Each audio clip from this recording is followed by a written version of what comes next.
నమస్తే. నిన్న రేవంత్ రెడ్డి గారు కొడంగల్‌లో మాట్లాడుతూ, నన్ను దెబ్బతీయడానికి కుట్రలు జరుగుతున్నాయని అన్నారు. ఇది ఒకింత ఆశ్చర్యం వేసింది. ఎందుకంటే మిమ్మల్ని ఎవరు దెబ్బతీస్తారు? బీఆర్ఎస్ వాళ్ళు మాత్రం మీ జోలికొస్తలేరు. వాళ్ళ పార్టీ నుంచి మీరందరు నాయకులు లాక్కుంటున్నారు. మరి మీకు అంతర్గతంగా ఏముంది మీకు ఇబ్బంది? మీ నాయకుల వల్లే మీకు ఇబ్బందుందా? రాజకీయంగా అస్థిరపరచాలని చూసేవాళ్ళు కాంగ్రెస్‌లో ఉన్నారా?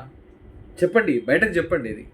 ఎందుకంటే ప్రజలంతా ఆందోళన చెందుతున్నారు మిమ్మల్ని నమ్ముకున్న పార్టీ వాళ్ళు. మిమ్మల్ని అస్థిరపరచాలని చూసే నాయకత్వం ఎక్కడుంది? బీఆర్ఎస్‌లో మాత్రం లేదు. మిమ్మల్ని ఇబ్బంది పెట్టే నాయకత్వం, మిమ్మల్ని ఏకనాథ్ షిండేలుగా మారుస్తున్న నాయకత్వము మీ దగ్గరే ఉంది. మీ కాంగ్రెస్‌లో ఉంది. కాబట్టి మీకు ఏదైనా ఇబ్బంది ఉంటే మీ కాంగ్రెస్ ఉండాలి తప్ప మిగతా పార్టీ నుంచి ఏమి ఉండదు. ఓపెన్‌గా పబ్లిక్‌కి చెప్పండి. ఏం జరుగుతోంది అసలు? తెలంగాణ ప్రజలు తెలుసుకోవాలనుకుంటున్నారు.